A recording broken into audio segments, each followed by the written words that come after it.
Welcome to weekend with journalist Sai. Andhra Pradesh రాజకీయాల్లో గత కొద్ది రోజులుగా వైసీపీని భయపెడుతున్న అంశం, లేదంటే వైసీపీలో నాయకుల్లో టెన్షన్ పుట్టిస్తున్న అంశం లిక్కర్ స్కామ్ వ్యవహారం. ఇప్పుడు ఇది కొత్త మలుపులైతే తీసుకుంటుంది. తాజాగా లిక్కర్ బాసులు అరెస్ట్ అయ్యారు అంటూ ధనుంజయ రెడ్డి అరెస్ట్ కానీ, లేదంటే ఆ కృష్ణమోహన్ రెడ్డి, ఇందులో అంటే రాజకేశ్ రెడ్డి తేవితే మొత్తం వ్యవహారం తేలిపోతుంది అనుకుంటే ఆయన వెనక చాలామంది బాసులు ఉన్నారంటూ తెర మీదకి వస్తున్నారు.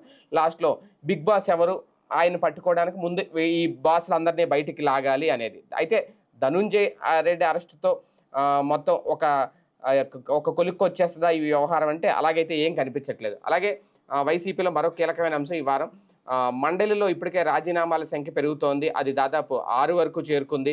ఇంకా మరికొన్ని రాజీనామాలు ఉంటాయని కూడా చెప్తున్నారు. అయితే మైనార్టీకి చెందిన మహిళ, అది కూడా ఆమె కూడా వైస్ చైర్మన్ రాజీనామా చేయడం వెనక ఏం జరిగింది ఏంటి అనేది, అలాగే వలంనేని వంశీ విషయంలో కీలక ట్విస్ట్ అయితే జరుగుతున్నాయి. ఆరోగ్యపరంగా వీక్ అవుతున్నారు ఆయన. అదే నేపథ్యంలో మళ్ళీ పీటీ వారెంట్ మీద ఆయన దాదాపు ఇప్పటి వరకు 5 బెయిల్స్ అయితే వచ్చినాయి. ఇంకా 2 బెయిల్ రావాల్సి ఉంది. ఒక కేసులో మళ్ళీ రిమాండ్ విధించారు. 15 రోజుల పాటు మళ్ళీ ఆయన జైల్లో ఉండాల్సిన పరిస్థితి. అలాగే మరొక కీలక నేత కాకాని గోవర్ధన్ రెడ్డి విషయంలో ఆయన కేసు సంబంధించి ఏం జరగబోతోంది, గనుల వ్యవహారానికి సంబంధించింది. అలాగే మరోపక్క పెద్దిరెడ్డి వ్యవహారం కూడా ఈసారి పవన్ కళ్యాణ్ గారు ఎంటర్ అయ్యారు ఈ వారంలో. ఆ పెద్దిరెడ్డి గారి కేసుకు సంబంధించి అక్కడ అటవీ శాఖ భూముల వ్యవహారంలో అధికారులను కూడా ఎందుకు ఇన్ని రోజులు వదిలేశారు, ఎందుకు నిర్లక్ష్యంగా ఉంచారు, వాళ్ళ మీద కూడా చర్యలు తీసుకోండి అంటూ మాట్లాడారు. మరికొన్ని కీలక అంశాలు ఉన్నాయి. వీటన్నిటి మీద చర్చించే ప్రయత్నం చేద్దాం ఇవాళ వీకెండ్ విత్ జర్నలిస్ట్ స్థాయిలో. సార్, ముందుగా లిక్కర్ స్కామ్ వ్యవహారం కొత్త పొంతలు తొక్కుతుందా? ధనుంజయ రెడ్డి అరెస్ట్ తర్వాత ఒక్కసారిగా ఏమన్నా పరిణామాలు ఏమన్నా మారబోతున్నాయా? వైసీపీకి టెన్షన్ పుట్టించడానికైనా ఇందులో అసలు నిజాలు, లేదంటే అసలు లిక్కర్ కోణాలు, కుంభకోణాలు వెలుగులోకి వచ్చే అవకాశం ఉందా? రాజకీయ పరంగా జరిగే కేసు, రియల్ కేసు, ఈ రెండిట్లో ఉండే తేడానే ఇక్కడ రాజకీయం. ఇక్కడ రాజకీయ పరంగా కేసు ఇది.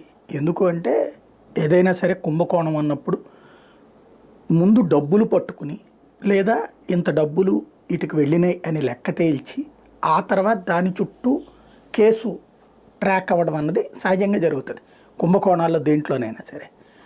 ఇందులో అట్లాంటిది ఏ డబ్బులు పట్టుబడలా, ఊహాజనితమైనటువంటి ఆరోపణలతో చేస్తున్నటువంటి కేసు.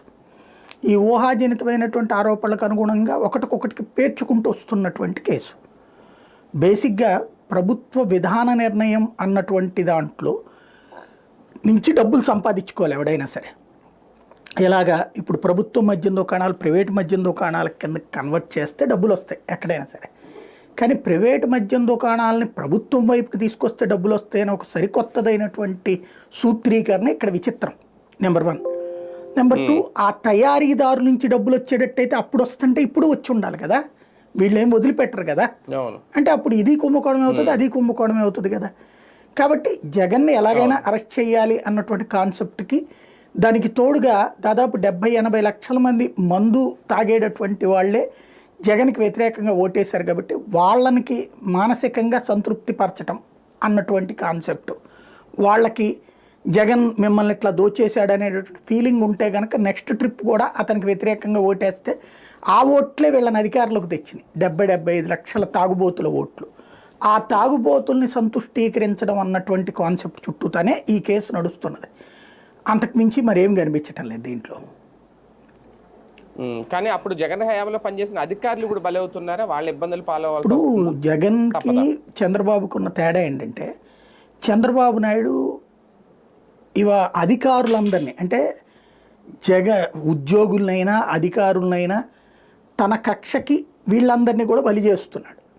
ఇప్పుడు జగన్ అరెస్ట్ చేయించినప్పుడు చంద్రబాబు అధికారులను ఎవరిని ముట్టుకోలేదు చూడండి. అప్పుడు వాళ్ళ చేత వాంగ్మూలాలు మాత్రమే తీసుకున్నారు. ఈవెన్ స్కిల్ డెవలప్మెంట్ కేసులో కూడా లేదు, అయ్యన్న పాత్రుడి కేసులోనైనా, అచ్చెన్నాయుడు వ్యవహారంలోనైనా, వేటిట్లలో కూడా అధికారుల మీద ఎలాంటి చర్యలు లేవు. అధికారులకు సంబంధించి వాళ్ళ వాంగ్మూలాల నమోదు వరకు మాత్రమే పరిమితం అయ్యారు. అంటే ప్రభుత్వ ఉద్యోగులు, ప్రభుత్వ అధికారులు జోలికి వెళ్ళకూడదు, తద్వారా వాళ్ళలో ఒక నెగిటివ్నెస్ వస్తుంది అన్నటువంటి ఉద్దేశంతో జగను ముందుకు వెళ్ళలేదు. అట్లాగా వాస్తవంగా ఆ టైంలో కేసులు బలహీనపడటానికి కారణమైంది అదే. కేసు బలపడాలంటే ఒక అచ్చెన్నాయుడు డబ్బులు తిన్నాడు అంటే అధికారి పాత్ర లేకుండా ఎలా ఉంటుంది? ఫైనల్గా ఇక్కడి నుంచి జరిగితేనే కదా చిట్ట చివరికి ఆయన లబ్ధి పొందాలంటే ఈ కింద వాళ్ళందరితో కలిస్తేనే కదా సాధ్యమయ్యేటటువంటిది.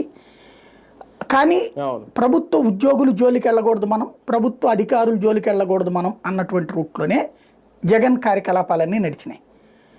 అయితే దానికి పూర్తి భిన్నమైనటువంటి రూట్ చంద్రబాబు తీసుకున్నారు. మొత్తం అంటే ఆయన ఎథిక్స్ అంటానికి లేదు. అంటే తను ఒక్కొక్కరి పాలసీ ఉంటుంది. ఇప్పుడు మీకు ప్రభుత్వ ఉద్యోగులు జోలికి వెళ్లకుండా ఉండటం అన్నది రాజశేఖర రెడ్డికి అలవాటు ఉంది, జగన్మోహన్ రెడ్డికి అది అలవాటు వచ్చింది తండ్రి వారసత్వంగా. అదే చంద్రబాబు నాయుడికి అంతకుముందు జగన్ మీద కేసులప్పుడు ప్రభుత్వ ఉద్యోగుల్ని టార్గెట్ చేశారు. అప్పుడు కాంగ్రెస్ ఉన్నా దాంట్లో ఇన్వాల్వ్మెంట్ అప్పుడు వీళ్ళందరూ ఉద్యోగులనే కదా, అప్పుడు ఐఏఎస్లు ఐపీఎస్లు వాళ్ళనే కదా పట్టుకుంది. అట్లాగే ఇప్పుడు కూడా అదే ఇప్పుడు వాళ్ళ పేపర్లో రాసినట్టు ఐఏఎస్లు ఐపీఎస్లు వాళ్ళందరూ జైలుకి వెళ్తారు జగన్తో ఉంటే గనక అన్నటువంటి ఒక భయం కల్పించడం ఇక్కడ. అంటే జగన్ని ఇది ఎట్లా అంటే రాబోయే 25-30 ఏళ్ల దాకా ఒక స్కెచ్ అనమాట ఇది. జగన్తో ఉండే ప్రభుత్వ ఉద్యోగైనా జైలుకు పోతాడు, జగన్తో ఉండే ఐఏఎస్ అయినా జైలుకు పోతాడు. ఇవాళే కదా రేపు భవిష్యత్తులోనైనా సరే. అంటే రేపు వాళ్ళు పొరపాటు పవర్లోకి వచ్చినా సరే అతనికి సపోర్టింగ్గా మీరు ఉండకండి, చూడండి మేము ఇట్లా జైళ్ళలో పెట్టించాం. అదే మేమున్నప్పుడైతే జగన్ కానీ రాజశేఖర రెడ్డి కానీ ఏమైనా చేయగలిగారా అంటే చంద్రబాబుతో కానీ తెలుగుదేశంతో కానీ ఉంటే గనక ఏ అధికారికి ఏం కాదు. పైగా అధికారులు ఎవరైతే కీలకమైన పాత్రలు పోషిస్తారో వాళ్ళందరికీ ఇంకా నజరానాలు లభిస్తాయి. మాతో అయితే మీరు మాతో పెట్టుకోవద్దు మీరు. ఇప్పుడు చంద్రబాబును అరెస్ట్ చేసిన వాళ్ళందరూ జైలు పాలవ్వడము కేసులు ఎదుర్కోవడము అన్నారు. అదే జగన్ అరెస్ట్ చేసినటువంటి అప్పుడు ఉన్నటువంటి అధికారులు దర్జాగా తిరుగుతున్నారు, ఎవరన్నా ఇబ్బంది పెట్టాడు అతను అది రాజకీయంగా చూస్తాడు, వీళ్ళు వ్యక్తిగతంగా చూస్తారు. అది తేడా. కానీ అంటే మధ్యలో అధికారులు నలిగిపోతున్నారు, పైగా ఐఏఎస్ ఐపీఎస్లను టార్గెట్ చేయడం. అంటే ఈ కేసు కాకపోయినా మన పిఎస్ఆర్ ఆంజనేయులు ఆయన మీద 2 కేసులు, ఆ సివిల్ ఎగ్జామ్ గారి గురించి, ఆ కాదంబరి జత్వాని, ఇందులో వీళ్ళు అంటే ఎవరు అధికారంలోకి వచ్చినా వాళ్ళ సంబంధిత అధికారులను తెచ్చుకునే విషయంలో ఈసారి ఆలోచించాల్సిన పరిస్థితి ఇప్పుడు క్రియేట్ అవుతుంది. చూడాలి. అంటే ఒకటి ఇది ఒక సంధికాలం. వాస్తవంగా చెప్పాలంటే రాష్ట్ర విభజన నుంచి కూడా ఒక అతిగతి లేకుండా సాగుతుంది ఆంధ్రప్రదేశ్. ఒక్కొక్కళ్ళు ఒక్కొక్క ప్రయోగం చేస్తున్నారు, అది ఫెయిల్ అవుతుంది, మళ్ళీ కొత్త ప్రయోగం మళ్ళీ ప్రారంభం అవుతుంది. ఈ ప్రయోగాల మధ్యలో ప్రజలు జస్ట్ స్పెక్టేటర్స్ అంతవరకే. ఎవరికి అనుకూలంగా వాళ్ళు మాట్లాడుకుంటున్నారు. తెలుగుదేశం అనుకూలంగా ఉన్నోళ్ళు చంద్రబాబు వస్తే అద్భుతం, జగన్ అనుకూలంగా ఉండేవాళ్ళు జగన్ వస్తే అద్భుతం. బట్ రాష్ట్రానికి ఏమొరిగింది అంటే ఏం లేదు, రాష్ట్రం నడిచిపోతుంది అంతే. కానీ ఒక నిర్దిష్టమైన లక్ష్యం లేదు. లైక్ ఓ మహారాష్ట్ర స్థాయికి వెళ్తామా, ఓ గుజరాత్ స్థాయికి వెళ్తామా అంటే వెళ్తున్నట్టు భ్రమలు కల్పించుకుంటున్నాం తప్పించి ఏముండట్లేదు. అవన్నీ జరగాలి అంటే అక్కడ ఇట్లాంటి రాజకీయాలు ఉండవు. మహారాష్ట్రలో లేకపోతే తమిళనాడులో ఉండవు, లేకపోతే ఈవెన్ తెలంగాణలో కూడా ఉండవు ఇట్లాంటి. భారతదేశంలో ఏ రాష్ట్రంలో కూడా రాజకీయ కక్ష సాధింపుల కోసం వ్యవస్థల విచ్ఛిన్నం ఉండదు, వ్యాపారాల వేధింపులు ఉండవు. ఇప్పుడు వీళ్ళు అరెస్ట్ చేసినటువంటి వాళ్ళల్లో ఇదివరకు జగన్ టైంలో అరెస్ట్ చేసినటువంటి వాళ్ళు పెద్ద పెద్ద వ్యాపార పారిశ్రామికవేత్తలు. ఇప్పుడు అరెస్ట్ అవుతున్నటువంటి వాళ్ళలో ఇప్పుడు అతను ఎవరో గోవిందప్ప, అతను పెద్ద ఫ్యాక్టరీలకు యజమాని, లేకపోతే ఇంకొకళ్ళు పెద్ద పెద్ద సంస్థలకు సంబంధించినటువంటి వాళ్ళు. అంటే ఆంధ్రప్రదేశ్ అంటే కక్ష సాధింపు రాజకీయాల్లో కోటీశ్వరులు జైళ్ళకి వెళ్తారు, ప్రముఖ పారిశ్రామికవేత్తలు జైలుకి వెళ్తారు, ఐఏఎస్లు ఐపీఎస్లు జైలుకి వెళ్తారు. ఎవరికి సేఫ్టీ లేనటువంటి ఏరియా. అసలు ఇది ఆలోచించలేకపోతున్నాం మనం ఆలోచిస్తున్నది ఎంతసేపటికి మావాడు చేసింది రైట్ అనుకుంటున్నాం. కానీ ఇర్రెస్పాన్సిబుల్, ఇర్రిలవెంట్ నడుస్తున్నది రాష్ట్రము. అది వాళ్ళు చేసినా అదే చేస్తున్నారు, వీళ్ళు చేసినా ఇదే చేస్తున్నారు. ఈ కార్యకలాపాల వల్ల రాష్ట్ర ప్రజలకు ఒరిగేదేంటి? ఇప్పుడు జగన్ని నమ్మొచ్చే పారిశ్రామికవేత్తలు ఉంటారు, బాబుని నమ్మొచ్చే పారిశ్రామికవేత్తలు ఉంటారు. వీళ్ళందరూ సేఫ్గా ఇక్కడ ఉంటే ఏ ప్రాబ్లం ఉండదురా మనకనేటట్టు ఉండాలి. వేధించుకుంటే ప్రయోజనం ఏంటి? ఈ ఆలోచించుకోవాల్సిన సందర్భం. అంటే రాజకీయంగా లబ్ధి పొందాలి, జగన్ దెబ్బ కొట్టాలంటే లిక్కర్ స్కామ్ జరిగింది, ఇన్ని వేల కోట్లు తినేశాడు ఆయన చెప్తేనే కదా వీళ్ళకి. బేసిక్ ఇక్కడ సమస్య అది కాదు కదా.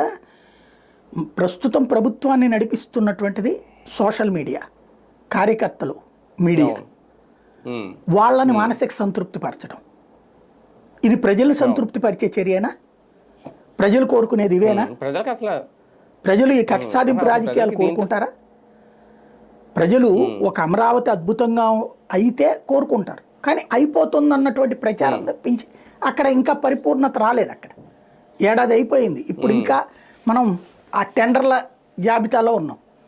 మళ్ళీ రేపు వర్షాకాలం వచ్చేస్తుంది. వర్షాకాలం వస్తే నువ్వేం చేయలేవు. మళ్ళీ దాదాపుగా డిసెంబర్ దాకా ఏం చేయలేము మనం, అంతే కదా. ఆగస్టు సెప్టెంబర్ అక్టోబర్కి వచ్చాక అప్పుడు మళ్ళీ చలికాలంలో ఏమైనా పనులు చేసుకోవాలి. ఈలోపు మళ్ళీ ఇప్పుడు నిన్న వర్షం వచ్చింది, నిన్న ఆ ఐకానిక్ టవర్స్ దగ్గర మళ్ళీ నీళ్లు చేయండి, మళ్ళీ తోడుకోవాలి. మళ్ళీ రేపు వర్షాకాలం వస్తే నీళ్లు చదివితే మళ్ళీ తోడుకోవాలా, మళ్ళీ ప్రారంభించాలా? ఎట్లాగిప్పుడు? అంటే నవంబర్ నెల వరకు పనులు నాకు తెలిసి కదా. అసలు ఏం చేయగలుగుతారు వర్షాకాలం వస్తే? మళ్ళీ ఇంకేం చేయలేరు. అందులో అసలు అదంతా లోతట్టు ప్రాంతం. ఇంకోటి అన్నిటికంటే ముందు అక్కడ కట్టాల్సింది కాలువలు కదా.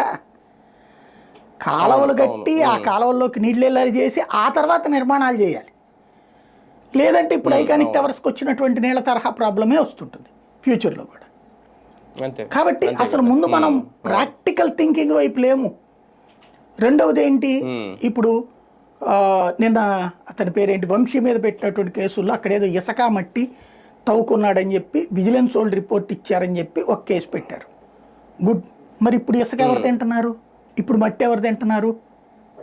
ఈ రేపు పొద్దున ఇట్లాగే కరెక్ట్ అయితే రేపు పొద్దున మళ్ళీ ఇంకొకళ్ళ కేసు పెట్టుకుని నెక్స్ట్ వచ్చి చేసుకోవచ్చు కదా. అంటే ఇసుక మీద కేసులు పెట్టాలంటే 175 నియోజకవర్గాల్లోనూ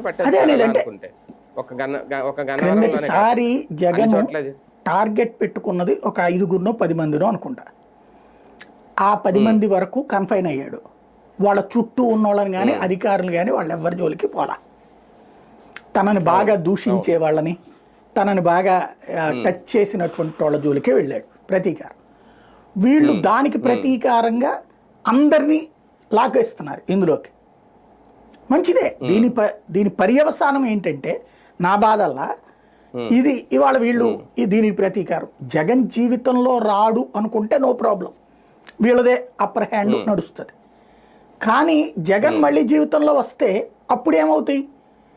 ఇంతకి 4 రెట్లు హింస ఉంటుంది. ఈ చర్యలలో ఏం సాగుతుంది అసలు ఆంధ్రప్రదేశ్కి? ఓ పరిశ్రమ రావాలంటే ప్రశాంత వాతావరణం ఎక్స్పెక్ట్ చేస్తుందా? ఓ వ్యాపారం సాగాలంటే ప్రశాంత వాతావరణం ఎక్స్పెక్ట్ చేస్తుందా? ఒక రాష్ట్ర అభివృద్ధి సాధ్యం కావాలంటే ప్రశాంత వాతావరణం ఎక్స్పెక్ట్ చేస్తే వేరేది అవుతుందా? ఇప్పుడు మనకు ప్రధానమైన సమస్యలు ఏమవుతున్నాయి?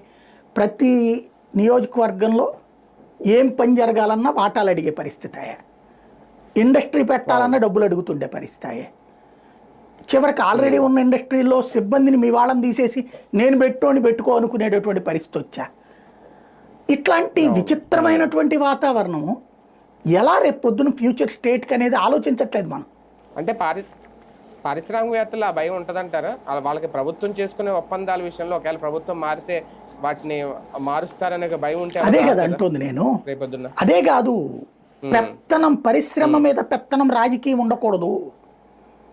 ఇప్పుడు మొన్న కొన్ని కంపెనీలు గొడవ అదే కదా. ఇప్పుడు కడప జిల్లాలో జమ్మలమడుగు కావచ్చు, లేకపోతే అక్కడ అనంతపురంలో కావచ్చు, శ్రీకాకుళంలో కావచ్చు, లేకపోతే ఆక్వా పరిశ్రమ దగ్గర కావచ్చు, ఏం జరుగుతున్నాయి ఇక్కడ? చివరికి ఇప్పుడు మొట్టమొదటిసారి ఏమైపోయిందంటే 100 కోట్లు 200 కోట్లు తెచ్చి ఎవడో పెట్టుబడి పెడతాడు. నీ వ్యాపారం సాగాలని నేను చెప్పిన మనిషిని పెట్టుకో, నేను చెప్పినోడికి అమ్ము, నేను చెప్పినోడికి డీలర్షిప్, నేను చెప్పినోడి దగ్గర నువ్వు ట్రాన్స్పోర్ట్ తీసుకో, ఇవన్నీ నేను నా మనిషిలో పెడతాం, లాభం మొత్తం మేము తినేస్తాం, నువ్వు మాత్రం అమ్ముకో. అక్కడ ఎవడో వ్యాపారం చేస్తాడండి? ఎక్కడ నమ్మకం ఉంటుంది వ్యవస్థ మీదన? లేదా ఇక మనకు సంబంధించిన పార్టీ వాడు ఎవడన్నా చేయాలి. ఈవెన్ మన పార్టీ వాడన్నా మనకి చందాలు ఇవ్వాల్సిందే అంటున్నారు కదా, మాకు వాటా రావాల్సిందే అంటున్నారు కదా. ఇప్పుడు సీఎం రమేష్ ఆదినారాయణ రెడ్డి మీద లెటర్ ఎందుకు రాశాడు? ఇద్దరు బీజేపీనే కదా. బీజేపీ ఎంపీ బీజేపీ ఎమ్మెల్యే మీద రాయాల్సిన పరిస్థితి ఏంటి? సొంత వాళ్ళను కూడా వదిలిపెట్టట్లేదు కదా వీళ్ళు. ఇంకెక్కడ ఉంటుంది అసలు సెక్యూరిటీ? మనం ముందు అసలు ఎక్కడికి పోతున్నామో ఆలోచించట్లేదు, పూర్తిగా ఎటుకో తీసుకెళ్ళిపోతున్నాం. జగన్ను జైలు వేసేస్తారు, ఏం చంపేస్తారు, ఊరేసేస్తారా?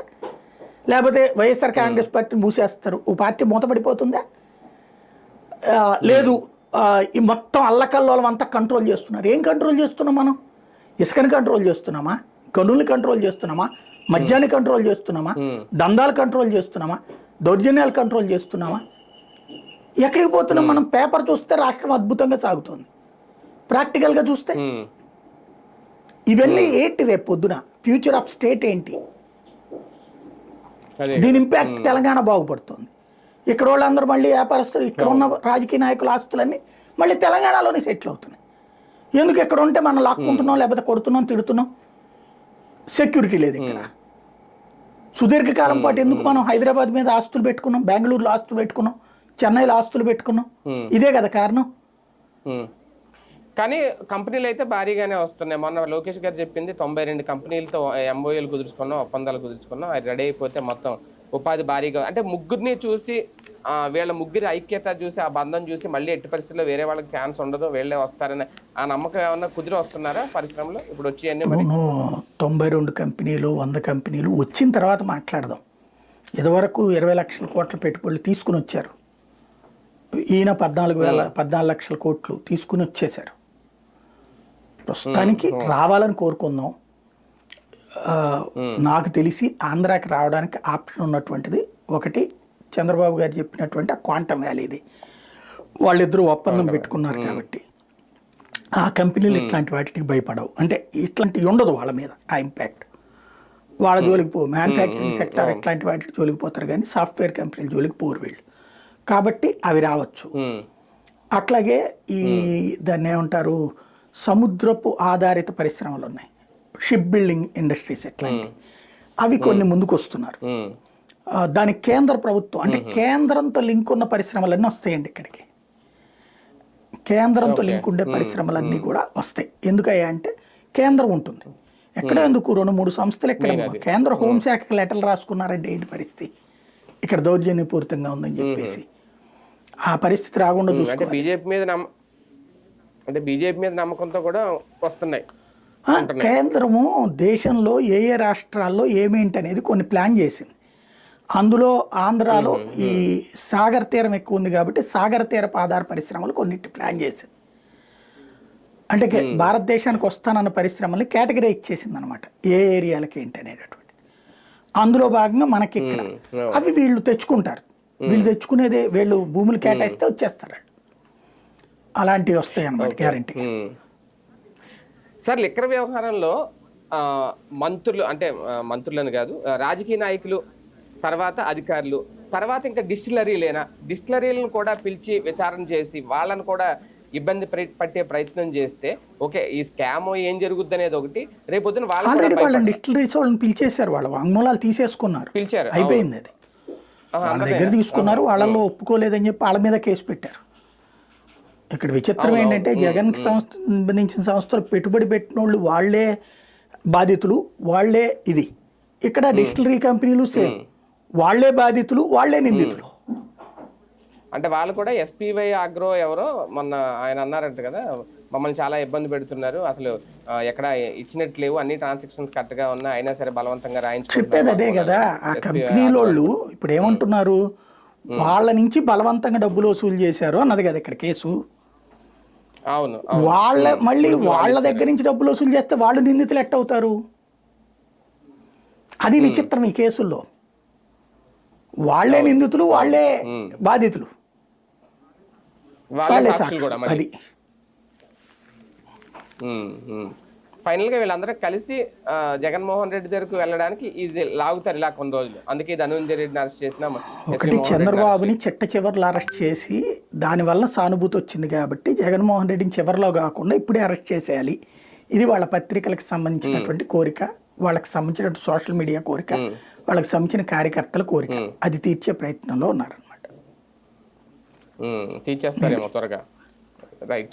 రైట్. నెక్స్ట్ ఇంకొక అంశం సార్, ఒక రకంగా ఎమ్మెల్సీలు రాజీనామాలు జరుగుతున్నాయి, ఓకే, రాజ్యసభ రాజీనామాలు జరిగింది ఇవన్నీ. కానీ ఇక్కడ 2 అంశాలు ఇందులో, ఇన్ని రాజీనామాలు జరిగినా ఎందుకు జగన్ ఇంకా మౌనంగా ఉంటున్నారు, ఏం మాట్లాడలేకపోతున్నారు, వాళ్ళు ఆపలేకపోతున్నారని ఎప్పుడు రొటీన్గా వినిపించేది. దానికి తోడు ఎందుకు మండలిలో సంఖ్య తగ్గిపోతుంది, ఎందుకు ఎమ్మెల్సీలు వాళ్ళ ఒక రకంగా ఎమ్మెల్సీ అంటే పిలిచిచ్చిన పదవులు అవన్నీ, ఎమ్మెల్యేలు లేదంటే మాజీ మంత్రులు వెళ్ళిపోయారంటే అది వేరే విషయం, కానీ ఎందుకు రాజీనామాలు జరుగుతున్నాయి? చివరికి వైస్ చైర్మన్ రాజీనామా చేసేవరకు ఎందుకు? కొత్త ఏం లేదు, వాళ్ళకి అందరికీ అయాచిత లబ్ధి వచ్చినప్పుడు దాని విలువ తెలియదు ఎప్పుడు కూడా. ఇప్పుడు కష్టపడ్డటువంటి ఒక కార్యకర్తకు ఒక పదవి ఇచ్చినప్పుడు నేను ఇంతకాలం కష్టపడ్డాను కాబట్టి నాకు ఈ పదవి వచ్చిందని ఫీల్ అవుతాడు. అలా కాకుండా పెద్దగా పార్టీతో సంబంధం లేకుండా పార్టీ గురించి పెద్ద కష్టపడినటువంటి వాళ్ళకి కులం పేరుతోనో మతం పేరుతోనో తీసుకొచ్చి ఇస్తే అది నాయకుడు అనుచరుడు, నాయకుడికి సంబంధించిన చుట్టాలు బంధువులు అని చెప్పి తీసుకొచ్చి ఇచ్చారనుకోండి, వాళ్ళకి దాని వాల్యూ ఏం తెలుసుద్ది? దాని మూలంగా ఏమైపోతుంది, అట్లాంటి వాళ్ళకి దాంట్లో ప్యాకేజీలు మాట్లాడుకుంటున్నారు. నా పదవి వదులుకుంటే నేను అవతల ఉన్నటువంటి దాంట్లో తీసుకునేటట్టు డబ్బుల పరంగానో లేకపోతే కనుక భయంతోనో ఇట్లాంటిది ఏదో ఒకటి జరుగుతున్నటువంటి ప్రక్రియ. దానిలో భాగంగానే రాజీనామాలు పెరుగుతున్నాయి. అవిశ్వాసం పెట్టే అవకాశం ఎంతవరకు ఉంటుంది? ఆల్రెడీ అంటే మన పోలిట్ బ్యూరోలో ఏదో మాట్లాడుకున్నారు అనేది చైర్మన్ మీద, కొయ్య మోషన్ రాజు ఈయన రాజీనామాలు ఆమోదించట్లేదు అనే విషయంలో అవిశ్వాసం పెడితే ఏం చేస్తారు? మేబీ ఇంకొక 5-6 నెలలు ఇంకొక 10 మంది కోసం వెతుకుతున్నారు, ఇంకొక 5-10 మంది కోసం. ఇంకో 5-10 మంది దొరికితే అప్పుడు అవిశ్వాసం అవుతుంది. ఇప్పటిదాకా ఉన్నటువంటి ప్రకారం ఇంకా పూర్తి మెజారిటీ రావట్లేదు, వీళ్ళకి హాఫ్ రావాలి కదా. ఇప్పుడు పెడితే అందుకనే ఆగారు. ఇప్పుడు ఇట్లాగా వచ్చినటువంటి వాళ్ళు ఈ 6 కాకుండా తెలుగుదేశానికి ఉన్నటువంటి ఓట్లు ఇవన్నీ లెక్కలోకి ఉంటుంది కదా. మన వీళ్ళు గెలిచిన ఇప్పుడు మొన్న సోమవీర్రాజు రావడం వీళ్ళదంతా ఒక ఆస్పెక్టు. 3 వచ్చినాయి కదా వీళ్ళకి టోటల్గా. అంతకుముందు ఒక 3 గెలుచుకున్నారు కదా, 3-3-6 ఉన్నది. ఆ తర్వాత వీళ్ళకు ఉంది. ఇప్పుడు నెక్స్ట్ ఇంకా ఓటింగ్ ప్యాటర్న్లో చూసుకున్నప్పుడు సగం దగ్గరకు వచ్చుంటే ఎప్పుడో దించేసేవాళ్ళు. ప్రస్తుతానికి వాళ్ళకి 65% దాకా ఉన్నారు. ఇది ఎన్ని పోను కూడా. ఇంకొక మేబీ ఇంకొక 5-6 ఈ జగన్ అరెస్ట్ అయితే అప్పుడు భయపెట్టచ్చు వాళ్ళని. భయపెట్టి మీరు అందరూ దించేయమని చెప్పి అడగచ్చు. అప్పుడు జరిగితే జరగచ్చు మేబీ. కానీ ఇక్కడ ఆమె ఒక మహిళ, అది కూడా మైనార్టీ మహిళ అయి ఉండి వైసీపీకి రాజీనామా చేసి బీజేపీలో చేరడాన్ని ఎలా చూడాలి? పెద్ద సబ్జెక్ట్ లేదు, అంత అవగాహన లేదు, ఎందుకు చేరింది అనేటటువంటిది ఆవిడకే తెలియాలి. మేబీ తెలుగుదేశంలో ఆప్షన్ ఉండకపోయి ఉండొచ్చును, అందుకని ఇళ్ళు ఉండొచ్చు. ఫస్ట్ వాస్తవంగా లోకేష్ వెనకాల తిరిగింది ఆవిడ చాలాసార్లు. లోకేష్ని అభినందించింది, లోకేష్ని కలిసింది చాలాసార్లు. అక్కడ ఆప్షన్ దొరకకపోయేటప్పటికి అటు ఇళ్ళు ఉంటుంది. లేదా లోకేష్ చెప్పు ఉండొచ్చును బీజేపీకి పోమని చెప్పేసి అన్న. అంతేనా? 3 కూటములు ఉన్నాయి కాబట్టి ఇందులో చేరినా ఒకటే అని అనుకోవాలేమో. వల్లంనేని వంశీ వ్యవహారం విషయంలో సార్ ఎన్ని తెప్పలు పెట్టాలి అన్ని తెప్పలు పెట్టేస్తారు. అతన్ని బతకనిస్తారా లేదా అనేది నాకు ఒక డౌట్. అతను చచ్చిపోవాలని కోరుకుంటున్న వాళ్ళ సంఖ్య ఎక్కువ ఉంది తెలుగుదేశంలో. వాళ్ళ కోరిక తీర్చే అనుగుణంగానే కనబడుతున్నాడు. ఎందుకంటే అతనికి శ్వాసకోశ వ్యాధి అంత తీవ్రమైనటువంటి స్టేజ్కి వచ్చినా కూడా సరైన వైద్యం అందుతున్నట్టు కనబడట్లేదు అతను కంటిన్యూస్గా అతని చూసుకున్నప్పుడు. రెండవది వరుసపెట్టి అంత సీరియస్ సిచ్యుయేషన్ ఉన్నప్పుడు బెయిల్ ఇష్యూ అయిపోయాక వదిలేయాలి. ఇప్పుడు మొత్తం ప్రధానమైన 3 కేసుల్లోనూ బెయిల్ వచ్చేసి, సత్యవర్ధన్ కేసా లేకపోతే తెలుగుదేశం కార్యాలయం మీద దాడి కేసు, ఇవన్నీ కూడా మళ్ళీ ఇప్పుడు అకస్మాత్తుగా తీసుకొచ్చి తెలుగుదేశం హయాంలో దొంగ పట్టాలు ఇచ్చిన కేసు అది. వాస్తవంగా వంశీ వైసీపీలోకి వెళ్ళడానికి కారణమైన కేసు అదే. అప్పట్లో వంశీ అధికారంలోకి వైసీపీ అధికారంలోకి రాగానే వంశీ మీద ఆ కేసు పెడతామని చెప్పి అప్పుడు వెంకట్రావే ప్రకటించాడు. ప్రకటించిన తర్వాత ఎర్లగడ్డ వెంకట్రావు ఓడిపోయాడు. వంశీ మీదనే కేసు పెట్టమని అతను ప్రెషర్ పెట్టాడు. కేసు పెట్టడానికి ప్రిపేర్ అయ్యి అప్పుడేదో సిట్టో ఏదో కూడా వేశారు, దాని మీద ఎంక్వైరీ కూడా చేశారు. ఎంఆర్ఓతో ఎంక్వైరీ చేపిస్తే అదంతా తప్పుడు అతను ఇచ్చిన పట్టాలన్నీ కూడా ఫేక్ పట్టాలు అని చెప్పి అప్పుడే రెవెన్యూ శాఖ తేల్చింది. అంటే రెవెన్యూ స్టాంపులు వేసేసి రెవెన్యూ అధికారి సంతకంతో పట్టాలు తయారు చేయించేసి సంతకాలు పెట్టించేసి ఇచ్చేసాడు సొంతగా. అంటే అప్పుడు ఏది కరెక్ట్గా ఎలక్షన్స్ ముందు ఓడిపోతున్నానని గమనించిన తర్వాత ఏ ప్రాంతాల్లో అయితే అవసరం ఉందో వాళ్ళకి ఇళ్ల స్థలాలు ఇచ్చేసినట్టుగా కాగితాలు ఇచ్చేసాడు అనమాట. స్టాంప్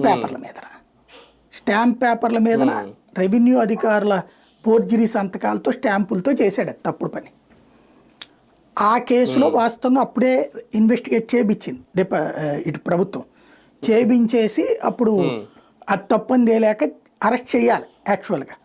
ఆ టైంలో వంశీ కొడాల నానిని పట్టుకుని వైసీపీలో చేరాడు. అంటే వైసీపీలోకి చేరలేదు, వైసీపీకి అనుకూలంగా మాట్లాడడం బిగిన్ చేసి చేర్చుకోలేదు జగన్ తెలిసిందే కదా.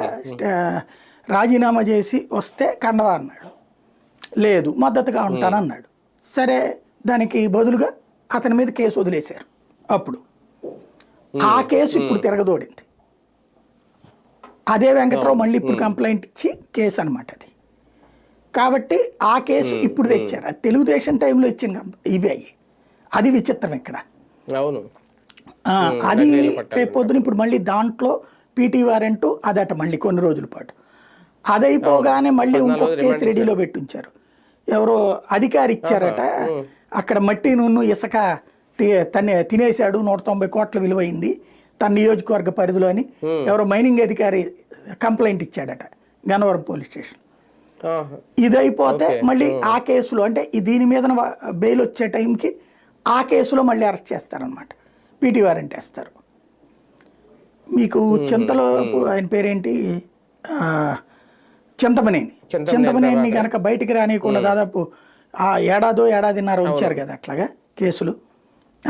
ఆ టైప్లో ఇతన్ని, కాకపోతే చింతమనేని హెల్త్ పరంగా కేర్ బాగా తీసుకుంటాడు అనుకుంటా, తను జైల్లో ఉన్న ఇబ్బంది పడలేదు, వీక్ అవ్వాలి. వంశీకి వచ్చేటప్పటికి పూర్తిగా వీక్ అయి ఉన్నాడు.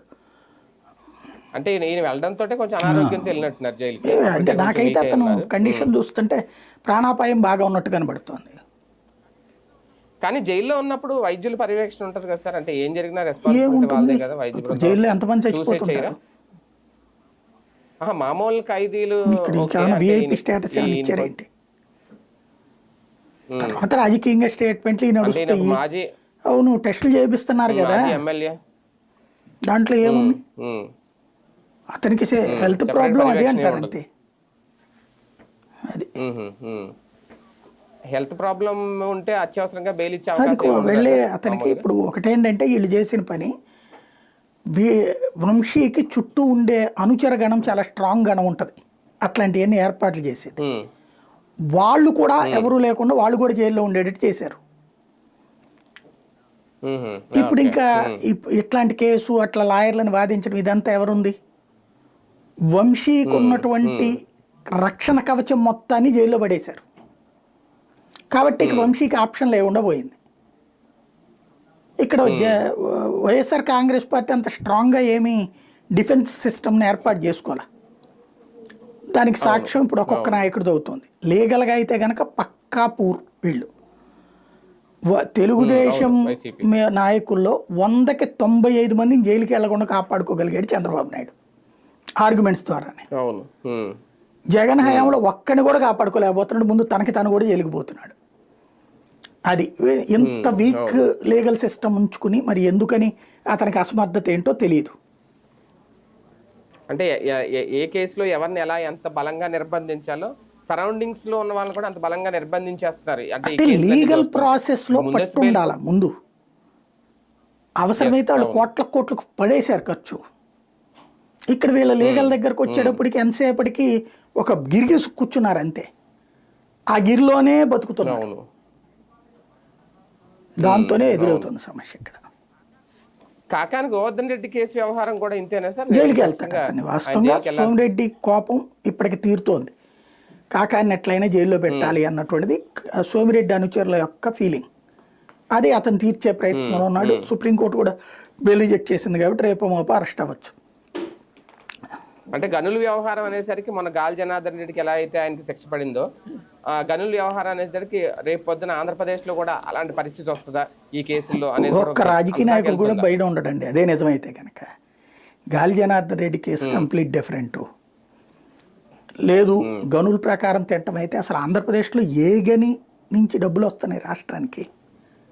అంటే ఏ గనులతో ఇప్పుడు కార్జ్ గనులన్నా అదైనా ఏ గనులైనా తవ్వకాలు అనేది నేరమైనప్పుడు అన్నిట్లో అదే శిక్ష అదే పరిస్థితి. గనులు అనేటటువంటిది ఒక గోల్డెన్ హబ్, తిన్నోడికి తిన్నంత పెట్టాలనుకున్నప్పుడు కేసులంతా. అటు కోర్టులకి ఒక క్లారిటీ లేదు, వ్యవస్థకి ఒక క్లారిటీ లేదు. ఎంత మందం అయితే ఇంత డబ్బులు రావాలి, ఎంత మందం తవ్వుకుంటారు, ఎవరికి క్లారిటీ ఉంది అక్కడ? అధికారంలో ఉన్నటువంటి వాడు బెదిరించడానికి అదొక సోర్సు, ఇప్పుడు ఎవడు అధికారంలో ఉంటే వాడికి సోర్సు అంతే. అయితే జగన్ ఆ గనులను అడ్డం పెట్టి ఎవరిని జైళ్ళలో పెట్టాలనుకోలేదు. కేవలం రాజకీయంగా మాత్రం బెదరేసి ఇటుకి తీసుకున్నారు. లైక్ సిద్ధరాఘవరావు, ఎవరో ఒకళ్ళిద్దరు నాయకులకు సంబంధించి ముందు పెనాల్టీలు వేయడం, ఆ తర్వాత కేసులు పెట్టాక యువతలకు వచ్చేయటం వాళ్ళు, ఇది జరిగింది. ఆ లెక్కనైతే అంతకుముందు జగన్ హయాంలో ఉన్నటువంటి ఎమ్మెల్యేలని గనుల పేరుతోనే కదా 23 మందిని తీసుకుంది. అప్పుడు అట్లాగే ఉంటుంది. ఇప్పటిదాకా అది రాజకీయంగా వాడుకోవడానికి అయ్యింది. ఇప్పుడు అది కొత్త కాన్సెప్ట్ టర్న్ అయింది అనమాట. జైళ్ళు, కేసులు, అరెస్టులు అనేటటువంటి ఈ ఎక్కడి దాకా వెళ్తాయో చూడాలి. అటవీ శాఖ భూముల వ్యవహారంలో పెద్దిరెడ్డి ఫ్యామిలీకి కూడా ఒక థ్రెట్ స్టార్ట్ అవుతుందా? ఆల్రెడీ నోటీసులు ఇస్తే ఆయన ముందు బొగ్గుమఠం కేసులకు సంబంధించి ఆయన అయితే వెళ్ళలేదు, లాయర్ని ఎవరినో పంపించారట. కానీ పవన్ కళ్యాణ్ గారు ఎంటర్ అవడంతో ఈ కేసు ఇంకా సీరియస్గా అయ్యే అవకాశం ఉంది అనేది. బేసిక్గా అక్కడ ఏం జరుగుతుందంటే తెలుగుదేశం ప్రభుత్వం అర్థం చేసుకుంది. అందులో అక్కడ వాళ్ళ రిపోర్టుల ద్వారా కోర్టుల దాకా వెళ్ళినా కూడా క్లారిటీ రాలేదు అక్కడ. ఎందుకంటే వాళ్ళు ఇచ్చిన నివేదికల్లో ఫేక్ అని తేలలేదు అక్కడ. విజిలెన్స్ నివేదికలు వచ్చేటప్పటికి విజిలెన్స్ అంటే ఎట్లా ఉంటుందంటే మన కాగ్ లాంటిది. విజిలెన్స్ నివేదిక మన కాగ్ నివేదిక లాంటిది. అంటే ఈయన 10 రూపాయలు అనుకుంటే 20 రూపాయలకి వచ్చి ఉండేది కదా అని ఊహాజనితమైనటువంటి. కాబట్టి ఆ ఆస్పెక్ట్లో వర్కౌట్ కాదు. దాని తర్వాత ఫర్దర్ ప్రొసీడింగ్ కింద ఆ కన్సర్న్ డిపార్ట్మెంట్ యాక్షన్ తీసుకోవాలి. ఇప్పుడు ఆ కన్సర్న్ డిపార్ట్మెంట్ అటవీ శాఖ కాబట్టి తనదే. అయితే అప్పుడున్న అధికారుల మీద యాక్షన్ తీసుకుంటే ఇప్పుడున్న అధికారైనా అది తందంటాడా? ఆ నివేదిక ఏంటి అనేది తెలియదు బేసిక్గా. ఫస్ట్ నివేదిక గనక వీళ్ళు తినేసి ఉన్నారు అని వచ్చుంటే ఈ అటవీ భూములకు సంబంధించి తినేసి ఉంటే వదిలేయమంటారు అంతవరకే. దాని మీద శిక్షలు ఉండవు. ఎందుకంటే ఇప్పుడు ఆంధ్రప్రదేశ్లో చుట్టూతో ఉన్న అటవీ ప్రాంతాల్లో ఇళ్ళు కట్టుకున్నాయి కానీ, లేకపోతే పెద్ద పెద్ద బిల్డింగ్లు కట్టుకున్నాయి కానీ, ఇవన్నీ అటవీ భూములే కదా. ఇప్పుడు ఏనుగులు ఓళ్లలోకి వస్తున్నాయి, పులులు ఓళ్లలోకి వస్తున్నాయి అంటారు. ఎందుకు వస్తాయి? అవి అడవిలోనే ఉన్నాయి, మనం వెళ్ళాం అడవి లోపలికి. రాష్ట్రంలో ఉన్న అటవీ ప్రాంతాలన్నిట్లలో కూడా జనావాసాలు ఉండిపోయినాయి. అక్కడ వ్యవసాయాలు కూడా చేసుకుంటుంటారు. చెరుకు తినేసింది, లేకపోతే పొలాలకు తొక్కేసినాయి ఏనుగులు, అవి వచ్చి మన జనాల దగ్గరికి వచ్చినాయా? మనం వెళ్ళి దాని దగ్గరికి వెళ్ళి అడవిలో తీసుకున్నామా? అవన్నీ అక్రమే కదా బేసిక్గా. అయితే అవన్నిటి మీద యాక్షన్ తీసుకుంటారా? ఇప్పుడు పెద్దిరెడ్డి అక్కడ తిన్నాడు లోపల, అది కాబట్టి అది ఉంటే గనక ఖచ్చితంగా యాక్షన్ తీసుకోవచ్చు. పవన్ కళ్యాణ్ చెప్పాడు కాబట్టి దాంట్లో యాక్షన్ తీసుకోవడానికి అవకాశం ఉంటుంది. అయితే కన్సర్న్ ఇప్పుడు అటవీ శాఖ దాన్ని ధృవీకరించాలి. అయితే మళ్ళీ దీంట్లో రివ్యూస్ ఉంటాయి, పునర్రివ్యూస్ ఉంటాయి, చాలా ఉంటాయి. లీగల్గా చాలా ఫైట్ ఉంటుంది ఇందులో. స్థానిక అధికారులు అయితే విజిలెన్స్ కదా వాళ్ళు అది విజిలెన్స్ తర్వాత మళ్ళీ క్రిందటిసారి అప్పుడు పాత నివేదికలు ఉంటాయి వీళ్ళ దగ్గర లీగల్గా. పాత నివేదికలో లేదని వచ్చింది, కొత్త నివేదికలో ఉందన్నారు అనుకోండి, ఎట్లాగా అంటారు. ఈ రెండింటి కాంట్రడిక్షన్.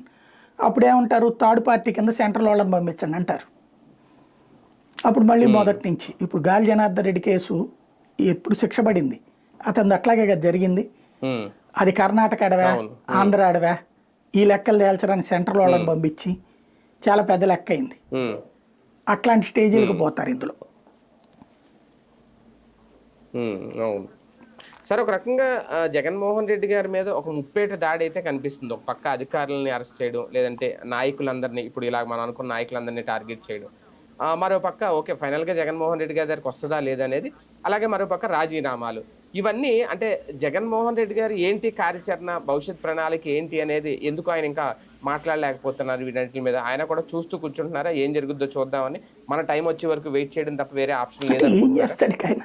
ప్రతి మీటింగ్లో వార్నింగ్లు ఇస్తానే ఉన్నాడు కదా, చూస్తా ఊరుకోము 2.2 అని. అంతమించి ఆయన దగ్గర చేయడానికి ఏముంటాయి చేతుల ఆప్షను? పవర్ని ఎలాగ వాడాలి అన్నటువంటి విషయంలో జగన్ 30% చేస్తే వీళ్ళు 90% చేస్తున్నారు. ఇప్పుడు నేర్చుకుంటాడు అతను కూడా. ఇక్కడ రేపొద్దున ఇప్పుడు క్రిందటిసారి ఏంటంటే ఆఫీసులో జోలికి పోకూడదు, లేకపోతే ఇంకోటి అని చూశాడు. నెక్స్ట్ స్టెప్కి అతను కూడా ఆ గీతలు జరిపేసుకుంటాడు. ఇప్పుడు రాజమౌళి అన్నట్టు మంచితనంతో మమ్మల్ని అందరినీ కట్టిపడేశాడు అని చెప్పి అన్నాడు. నెక్స్ట్ స్టెప్కి మంచితనాలు ఏముండవు. ఇప్పుడు నువ్వు ఎట్లాంటి చెడ్డతనం వహిస్తే వాళ్ళంతే చెడ్డతనం ఉంటుంది. ఓవరాల్గా రాజకీయం అంటే చాలా చండాలంగా తయారైంది ఆంధ్రప్రదేశ్. అంతే.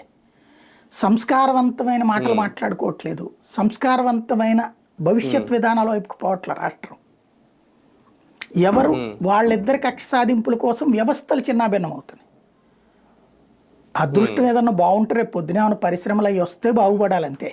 అప్పుడు వీటి నుంచి డైవర్ట్ అయ్యి అటుకు వెళ్తాం. లేదు అనుకోండి, ఏం రాలేదనుకోండి, ఇదే సాగుతూ ఉంటుంది ఇక.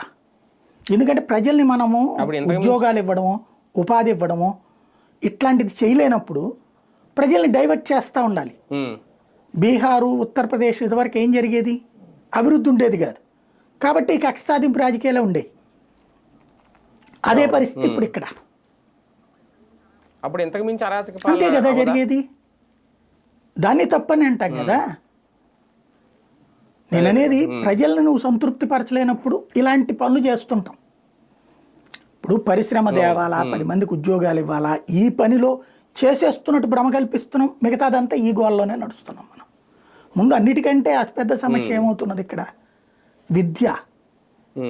దాని పరిస్థితి ఏంటి? కాస్ట్లీయెస్ట్ అయిపోయింది.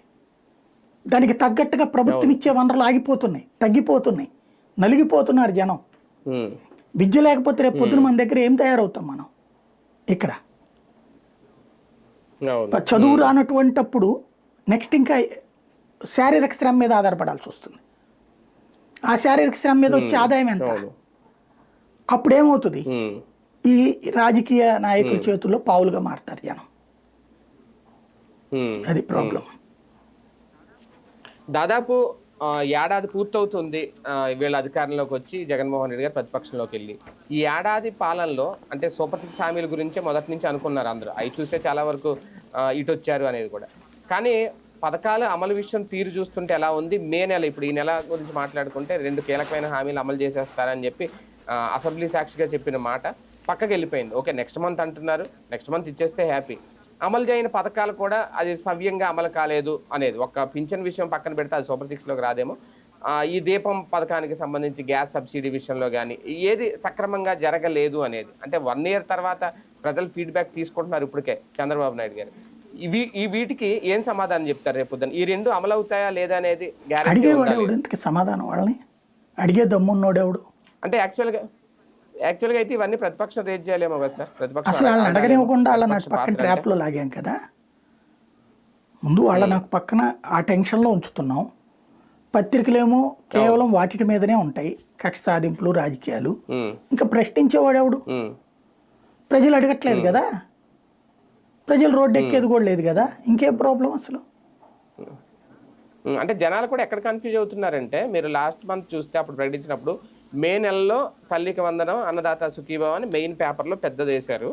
మొన్న జూన్లో ఇస్తారు ఈ నెలలో ఎవరు అనేది సార్ 3వ పేజీలో చిన్నది 4 లైన్లు వార్త వచ్చింది. మీరు అబ్జర్వ్ చేసే ఉంటారు నాకు తెలిసి. చిన్నది, అది కూడా అనగానే సత్యప్రసాద్ చెప్పారు అనేది. అది జనాల్లోకి వెళ్ళలేదు. చాలా మంది ఎదురు చూస్తున్నారు, వస్తుందేమో. నాకు తెలిసి జనాలు చచ్చినోడి పెళ్లికి వచ్చిందే కట్నం అన్నట్టున్నారండి ఇప్పుడు సంక్షేమ పథకాలు. ఆశ పోయింది. కరెక్టే, ఈ 2 ఏదైనా సరే మిగిలిన ఓకే, మిగిలిన ఇప్పుడు ఎవ్వరికి ఏది లేదండి. వస్తే వచ్చింది అంతే, నమ్మాము, అయిపోయింది అంతే. ఇక ఇప్పుడు ఏం చేయలేదుగా మన చేతుల్లో. అంటే ఒక 4 ఏళ్ల తర్వాత చూసుకుందాం. పెట్టుబడి సాయం అనేది చాలా అవసరం. 4 ఏళ్ల తర్వాత చూసుకుందాం అనే లెక్కన ఉంటారు తప్పించి ఇప్పుడు చేయడానికి ఏముంది వాళ్ళ చేతుల్లో? ప్రజలు నష్టమని ఎట్లాగా? వాళ్ళకేం ఫీలింగ్ ఉందా? ఉంటే వాళ్ళు మాట్లాడాలి కదా. వాళ్ళు మాట్లాడుతుంటే అక్కడ ఉన్నటువంటి ప్రజాప్రతినిధులు భయం వేస్తుంది కదా. ఆ ప్రజాప్రతినిధులు ప్రభుత్వం మీద ఒత్తిడి తెస్తారు కదా. ఏం చేయలేకపోతున్నారంటే అర్థం ఏంటి?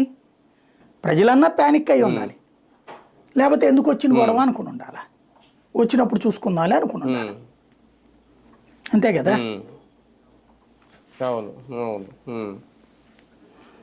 అంటే భారం పడకుండా చూసుకుంటుందా ప్రభుత్వం అనుకోవాలా? ఒక ఏడాది డబ్బులు మిగిల్చుకున్నారండి, 45,000 కోట్లు మిగిల్చుకున్నారు. ఆర్థిక భారం 45,000 కోట్లు ప్రజల చేతికి వెళ్లాల్సిన సంపద ఆగిపోయింది. ఇప్పుడు ఇక్కడ వీటిలో వీళ్ళకి అర్థం కానిది ఏంటంటే, ఇప్పుడు అంతా సరే మన పత్రికలు రాస్తాయి, క్రిందటిసారి కూడా అద్భుతం ఎదురోళ్ళందరూ అనర్థం అంటూనే రాశారు 5 ఏళ్ళు కూడా. బట్ 5 ఏళ్ల తర్వాత కదా తెలిసింది పబ్లిక్కి ఇది రిజల్ట్. అవును. వీళ్ళు ఇప్పుడు సేమ్ అవును. అదే ట్రావెల్ అవుతున్నారు, అంతకు మించి ట్రావెల్ అవుతున్నారు. అప్పుడు ఇంకా ప్రతిపక్షాన్ని ఇంత దారుణంగా లేదు, ఇప్పుడు ప్రతిపక్షాన్ని ఇంత దారుణంగా చేస్తున్నటువంటి పరిస్థితి. వెరీ సింపుల్ లాజిక్ ఏంటంటే, జనం చేతిలో డబ్బులు లేకపోతే జనాలు చదువుకోవడానికి ఇబ్బంది పడతారు, వైద్యానికి ఇబ్బంది పడుతున్నారు. ఇవి రెండు ఒక ఎత్తు అయితే రైతుకి ఇబ్బంది, నిత్యావసర వస్తువులు దాన్ని ఏమంటారు గిట్టుబాటు ధర లేక చాలా తిప్పలు పడుతున్నారా. అవన్నీ ఎప్పటికప్పుడు రోజు బాబు గారు ఈ మాట ఇచ్చారు, ఈ స్టేట్మెంట్ ఇచ్చారు అన్నది పెద్దది 4 కాలమ్స్ వార్త రాస్తున్నారు. ఏమీ జరగట్లేదన్న రైతు బాధలేమో లోకల్ సిటీ ఎడిషన్లో వేస్తున్నారు. మిర్చి రైతు బాధ ఎదురు తిరిగాడు, లేకపోతే ధాన్యం రైతు రోడ్డు ఎక్కాడు, లేకపోతే ఆక్వా రైతు కోప్పడ్డాడు, క్రాప్ హాలిడే ప్రకటించాడు అనేది లోకల్ ఎడిషన్స్లో వేస్తున్నారు. ప్రస్తుతం మీడియా ద్వారా మాప్ చేస్తున్నారు. ఎన్ని రోజుల పాటు చేస్తారు ఇది, ఎన్ని సంవత్సరాల పాటు చేస్తారు, అదే కదా. ఇది నెంబర్ 1. నెంబర్ 2 ఏంటంటే, ఎప్పుడైతే మనీ ఫ్లోటింగ్ లేదో, వ్యాపారాలు లేవు. ఒక్కసారి వ్యాపారస్తులు కనుక్కోండి, ఇదివరకు నెలకి ఎంత వ్యాపారం జరిగేది రొటేషన్, ఇప్పుడు ఎంత వ్యాపారం జరుగుతుంది. కర్రీ పాయింట్ దగ్గర నుంచి, కూల్ డ్రింక్ పాయింట్ల దగ్గర నుంచి, హోటల్స్ దగ్గర నుంచి, బట్టల కొట్ల దగ్గర నుంచి, స్టీల్ షాపుల దగ్గర నుంచి, బంగారపు కొట్ల దగ్గర నుంచి, రియల్ ఎస్టేట్ వాడిని కనుక్కొని పోని. ఎక్కడో ఎందుకు 5,500 కోట్ల రూపాయల ఆదాయం తగ్గింది అన్నటువంటిది మన కాగ్ లెక్కలు తెలుతున్నాయి కదా. మళ్ళీ దానికి పేపర్లో అబ్బాయి సాక్షోడు తప్పుడు రాశాడని ఇలా పేపర్లో రాసుకోవడం తప్పించి, పోనీ చెప్పు నువ్వు రియల్ ఎస్టేట్ యాడ్ నుంచి పెరిగిందో డబ్బులు. జిఎస్టీ పెరగలేదు కదా, జిఎస్టీనే డౌన్ కనబడుతుంది కదా ప్రతి నెల. జిఎస్టీ డౌన్ కనబడుతుంది కదా కళ్ళెదురుగుండా చేతికి. అంటే ఆ ఎకరం 20 కోట్లకి అమ్ముతామన్నారు కదా, 4,000 ఎకరాలు కొనేవాడెవడు అమ్మితే పెరుగుతాయేమో. అమ్మితే సరే, కొనేవాడెవడు. ఇప్పుడు అమ్మి పెట్టమనండి పోనీ, ఇవాళ వేలమేమనండి 20 కోట్లకి ఎవడు కొంటాడు, ఎంతమంది కొంటారో చూద్దాం.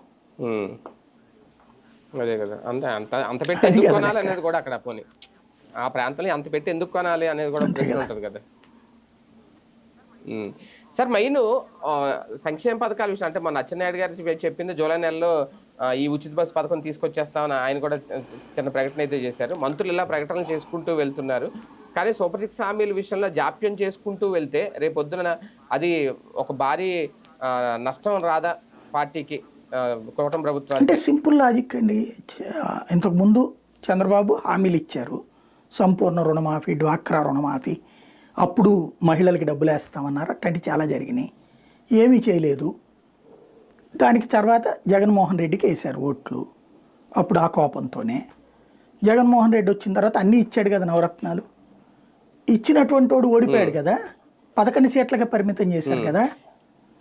అప్పుడు ఇంకా వీళ్ళకి ఇవ్వాలన్న రూల్ ఏంటి? ఇస్తే ఓటైనప్పుడు ముంచేసినప్పుడు అన్నీ తీసుకోనోడు ఎవడు లేడు కదా, ఇంక్లూడింగ్ ప్రతిపక్షాల వాళ్ళకి సంబంధించిన జనం కూడా తిన్నారు కదా. జగన్కి మేము ఓటేయలేదు కానీ మాకు ఈ పథకం ఇచ్చాడని వాళ్ళే చెప్పారు కదా. తెలుగుదేశం అయినా జనసేన అయినా లేదని ఆ పార్టీ ఏం చెప్పి ఎవరికన్నా పథకం ఆపాడు అతను. అందరికి ఇచ్చిన తర్వాత కూడా ఓడగొట్టాక అదే చంద్రబాబు ధైర్యం. మనం పేపర్లు మేనేజ్ చేసుకుంటే, టీవీలను మేనేజ్ చేసుకుంటే చాలు. ఎలక్షన్స్ అప్పుడు మళ్ళీ ఈ కాన్సెప్ట్ తీసుకుని వస్తాడు జగన్, దాంట్లో తింటాడు దీంట్లో తింటాడు, జనాల రాష్ట్రం అంతా నాశనం చేసేస్తాడు డబ్బులు ఇచ్చేసి అని. మళ్ళీ మేధావులు ముందుకు వస్తారు, డబ్బులు ఇచ్చేస్తే నాశనం అయిపోతుంది రాష్ట్రం అనేసి. ఇప్పుడు డబ్బులు ఇవ్వకపోవడం వల్ల రాష్ట్రం బాగుపడింది అనేటటువంటి ప్రచారం తెస్తారు. మేబీ అది జరగచ్చు మళ్ళీ. అంటే P4 లాంటి పథకాలతోటే ఇంకా సంక్షేమం దిశగా అభివృద్ధి చేయాలని అనుకుంటున్నారు. P4 పథకం అంటే ఏంటో ఇప్పటికీ వాళ్ళకే తెలియట్లేదు. ఎవడో డబ్బులు పెట్టుబడి పెట్టాలా, ఇంకోడో పని చేయాలా. ఇప్పుడు పంచాయతీ కార్యదర్శులకు టార్గెట్ ఇచ్చారంట కదా, ఒక్కో పంచాయతీలో ఏం చేయాలో అర్థం కావట్లేదు వాళ్ళకి కూడా అంటున్నారు. ఇప్పుడు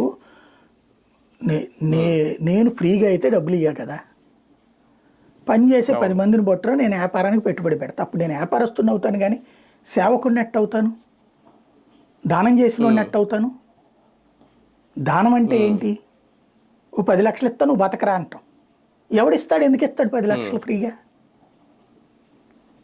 ఎందుకు ఇవ్వాలా ఎవడైనా సరే? పోనీ అవతలోడు ఏం బాగుపడుతున్నాడు అని 10 లక్షల రూపాయలు తీసుకుని. ఇక్కడ కన్ఫ్యూజన్ ఉంది. ఏదో ఈ ఇష్యూ నుంచి డైవర్ట్ కావడానికి మిమ్మల్ని అందరినీ కోటీశ్వరులు చేయడానికి అనేటటువంటి మాట మాట్లాడుతూ ఉంటారు, అట్లాగా నడుస్తూ ఉంటుంది. ఐఏఎస్ అధికారులని ప్రజల్లోకి పంపించి ఒక ఫీడ్బ్యాక్ తీసుకోవాలనుకుంటున్నారా? రాజకీయ నాయకులకు వెళ్ళడానికి పల్లెబాట వాళ్ళని పంపిస్తున్నారు అనమాట, అంతే. రాజకీయ నాయకులు కదా వెళ్ళి పల్లెని ఎదురు చేయాల్సింది. ప్రజలకు హామీలు ఇచ్చింది ఎవరు? ఎమ్మెల్యేలు చేయాలి, ప్రభుత్వం.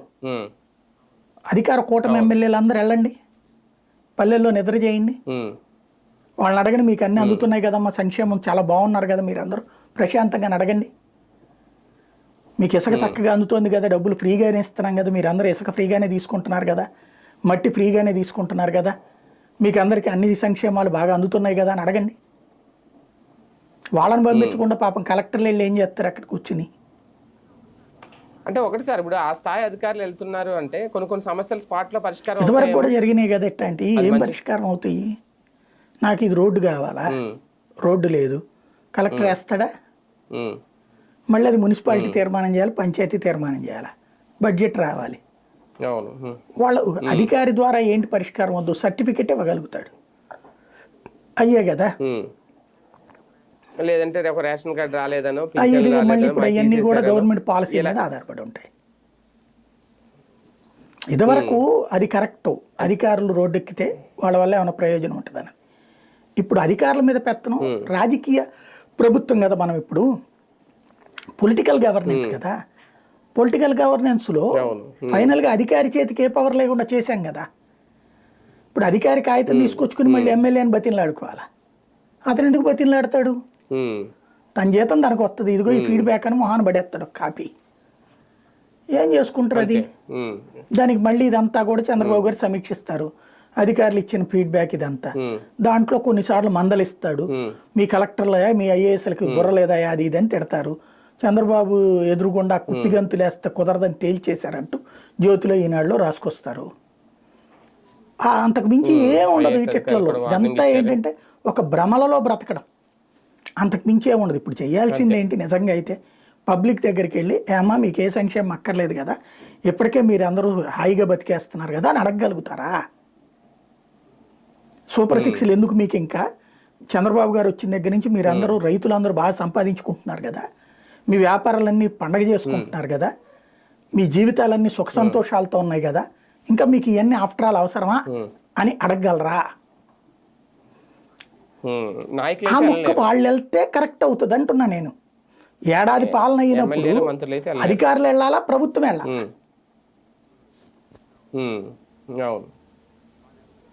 వాళ్ళు వెళ్తుంటే ఇప్పటికే తిరుగుబాటు వచ్చేస్తుంది, అడుగుతుంటే సమాధానం చెప్పలేని పరిస్థితి వస్తుంది. అందుకే కదా వీళ్ళని పంపించేది.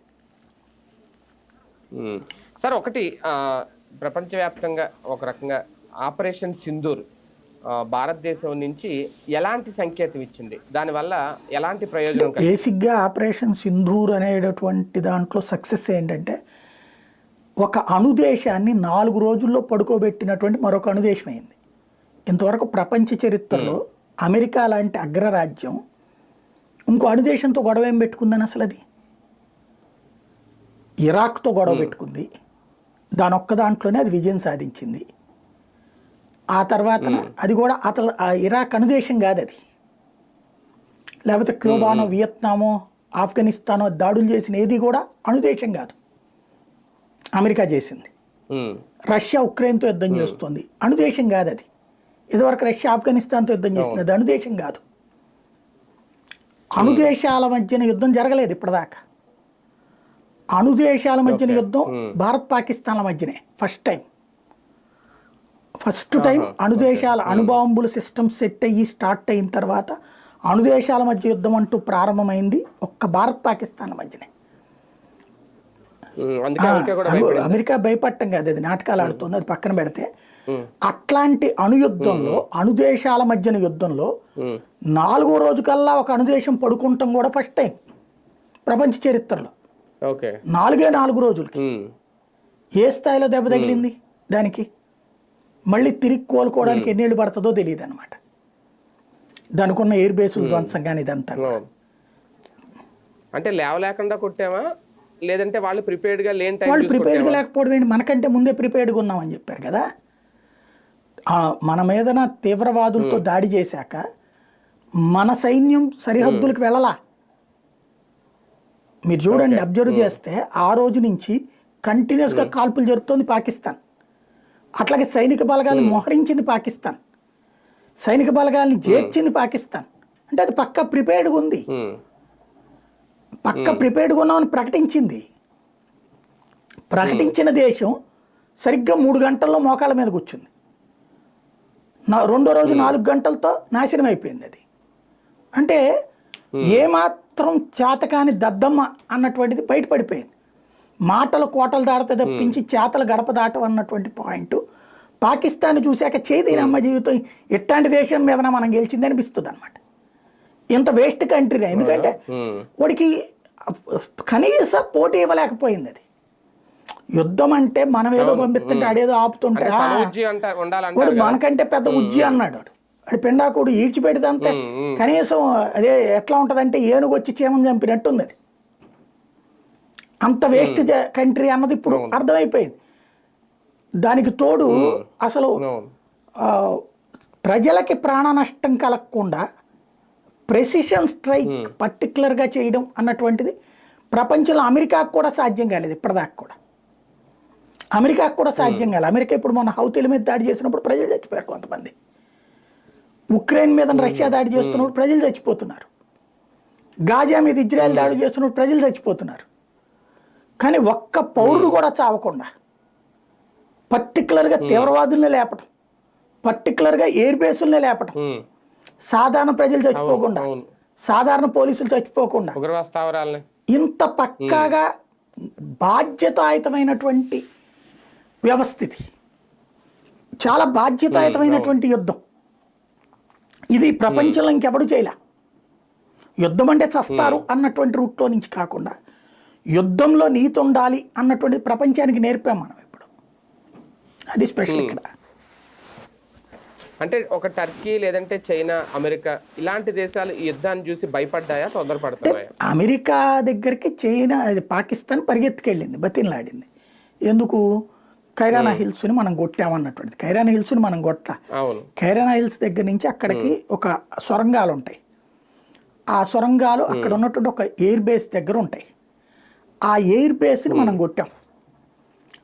వాస్తవంగా F-16 యుద్ధ విమానాలు ఇవన్నీ కూడా ఉండేది అక్కడే. JF-17 F-16 యుద్ధ విమానాలు అవన్నీ అమెరికావి, చైనావి. ఆ ఉండే స్పాట్ను కొట్టాం మనం. దాని ఇంపాక్ట్, దాని సొరంగాల్లో నుంచి వెళ్ళిన రిఫ్లెక్షన్ కైరానా హిల్స్ మీద కనబడుతుంది. ఇప్పటికి కూడా భూకంపాలు వస్తున్నాయి ఆ ప్రాంతాలు, ట్రెమర్స్ వస్తూ ఉన్నాయి. కాబట్టి అక్కడ అణు విధ్వంసం ఏమైనా జరుగుతోందా, అక్కడ లీక్ అవుతోంది అన్నటువంటి దాంతోనే ఈజిప్ట్ నుంచి ఆ పొడి తీసుకొచ్చి దాన్ని మార్చేటటువంటిది, పొడితో చల్లార్చేటటువంటిది ఒకటి ఉందన్నమాట. అదొక విమానం అక్కడికి వచ్చింది. దీన్ని డిటెక్ట్ చేసే అమెరికన్ విమానం అక్కడికి వచ్చింది. ఇది ఇదివరకు జపాన్కి సంబంధించి కానీ ఇది కానీ అణ్వస్త్రాలకు సంబంధించి లీకేజీలు ఉన్నప్పుడు టెస్ట్ చేసేటటువంటి విమానం అక్కడికి వచ్చింది. దాన్ని బట్టినే అర్థమైంది. అది చెప్పినే భారత్ని కంట్రోల్ చేసింది అన్నటువంటి విషయమే ప్రపంచం అంతా చెప్తుంది. ఆ వంకతో తప్పించుకుంది అది ఒక రకంగా పాకిస్తాన్. లేకపోతే ఇంకో 2 రోజులు బాధేమంటే సచ్చూరుకునేది అనమాట అది. కానీ ఒకటి సార్, అంటే ఫైనల్లీ POKని మనం స్వాధీనం చేసుకునే విషయంలో ఒక అడుగు ఏమన్నా ముందుకు పడిందా? రేపొద్దున్న పాజిటివ్గా ఏమన్నా వచ్చే అవకాశం ఉందా? బేసిక్గా ఇక్కడ మనం ఒక యుద్ధాన్ని తీసుకునేటప్పుడు ఒక స్టాన్స్ చూడాలి. మనం POK కోసం యుద్ధం ప్రారంభించాల, తీవ్రవాదానికి వ్యతిరేకంగా ప్రారంభించాం. తీవ్రవాద స్థావరాలనే ధ్వంసం చేశాం. ఆ తీవ్రవాద స్థావరాలకు ప్రతీకారంగా వచ్చిన పాకిస్తాన్కి బుద్ధి చెప్పాం. That's it. దాంట్లో POKని దూర్చుంటే ప్రపంచం వాళ్ళు మనకు సపోర్ట్ వచ్చి ఉండేది కాదు. అంటే అక్కడ జమ్మూ కాశ్మీర్ ప్రాంతంలో ముందు దానికి ప్రతీకారంగానే తీవ్రవాదుల మీద దాడని చెప్పాం. మనం మా జోలికి వస్తే తంతామని కూడా చెప్పాం. POK కోసం మనం యుద్ధం చేస్తున్నాం అని చెప్పలా. చెప్తే మనల్ని ఎవడు ఆపలేదు, చెప్పలేదు. అవును, మనం ఆ రూట్లో పోవట్లా ఇప్పుడే. ఎందుకంటే అప్పుడు మనల్ని దాన్ని ఏమంటారు, దౌర్జన్యపూరితంగా ఆలోచిస్తారు. ఇప్పుడు ఈ సెక్షన్లో అది తీసుకొస్తే ప్రజల ప్రాణాల కంటే వీళ్ళకి POK ముఖ్యమైంది అంటారు. కాబట్టి మనం బాధ్యతాయుతమైనటువంటి పాత్ర పోషించాం అక్కడ. అంటే మన సత్తా ఏంటో చూపించాం కాబట్టి POK విషయంలో చర్చలకి అది పాకిస్తాన్ ఓడిపోయానని ఒప్పుకోదు. ఇంకా అది POK మీద చర్చలకి ఎందుకు వస్తుంది? అదే ఉండదు. కానీ దీని తర్వాత దేశవ్యాప్తంగా తిరంగా ర్యాలీలు నిర్వహించాలని అనుకోవడం కేంద్ర ప్రభుత్వం ప్రజల్లో చైతన్యం తీసుకొచ్చే ఆలోచన, దీని వెనక రాజకీయ బేసిక్గా ఒక లోపం ఏం జరిగిందంటే మన దగ్గర ఈ యుద్ధంలో గెలిచినేమో మనం సంబరాలు చేసుకోలేకపోయాం, ఓడినోడు సంబరాలు చేసుకుంటున్నాడు. సిగ్గుపడాల్సిన పరిస్థితి. గెలిచినట్ట ఓడినోడు గెలిచినట్టు సంబరాలు చేసుకుంటే గెలిచిన మనమేమో మూసుకు కూర్చుని ఉన్నాం. ఆ కోణంలో అధికార పక్షం కాబట్టి విజయోత్సవ ర్యాలీలు చేయమని చెప్తోంది అనమాట. వాస్తవంగా క్రికెట్ మ్యాచ్లో గెలిస్తే సంబరాలు చేసుకున్న మనం వరల్డ్ కప్ భారత్ పాకిస్తాన్ని నా 2 రోజుల్లో నిలబెడితే సంబరాలు చేసుకోలేకపోయామంటే సిగ్గుపడాలి మనం. ఈ మీడియా, సోషల్ మీడియా ఇన్ఫ్లుయెన్స్లో పడిపోయి ఆ దిక్కుమాలిన చర్చల్లోకి వెళ్ళిపోయి మనం అసలు సంతోషాన్ని ఎంజాయ్ చేయలేకపోయాం. అంటే మధ్యలో కొంతమంది పక్కదారి పట్టించే ప్రయత్నం కూడా చేశారేమో అని. అదే అనేది అంటే వాడెవడో పక్కదారి పట్టిస్తూ నువ్వు పక్కదారి పట్టేగడికి నీ దగ్గర విలువేముంది? అంటే మన వాళ్ళే కొంతమంది అన్న అత్యుత్సాహం ప్రదర్శించారనిపించిందా? ఈ కరాచీ బేకరీని కూలగొట్టడం, లేదంటే ఆ టర్కీకి సంబంధించి ఆ టర్కీ కోళ్ళు పెంచే వాళ్ళని వాళ్ళ మీద దాడులు చేయడం, ఇవన్నీ అంటే కొంచెం ఏదో అత్యుత్సాహం అసలు అయ్యి కాదు, దానికి దీనికి ఏం సంబంధం లేదు. బేసిక్గా ట్రంప్ అనేవాడి కోతని వీళ్ళు వేరేగా తీసేసుకుని దాన్ని బేస్ చేసేసుకుని చర్చ అంతా దాని చుట్టూ జరిపారు. దాని మూలంగా ఇష్యూ డైవర్ట్ అయిపోయింది. ఇవన్నీ సిల్లీ థింగ్స్ లోకల్గా జరిగేటటువంటి అత్యుత్సాహంగా వ్యవహారం అది. అదే అంటున్నాను. దానివల్ల జరిగిపోయింది. కానీ చైతన్యం అయితే వస్తుందా సార్ ఇప్పుడు పబ్లిక్ లో? ఏ ఒక్కళ్ళు కూడా మనం ఓడిపోయామని ఎవడు అంటలేదు. కాకపోతే ఏంటంటే అనట్లేండి, అందరూ కలిసి చేసుకోవాల్సిన సంబరం పార్టీల పరంగా చేసుకోవడమే బాధాకరం.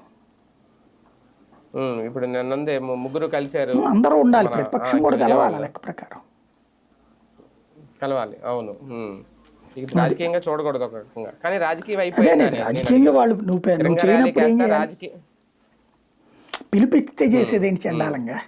క్రికెట్కి ఎవడన్నా పిలిపిస్తే చేస్తున్నా అదే కదా, గెలవగానే ఇండివిజువల్గా చేయాలి, ఇండివిజువల్గా రావాలి.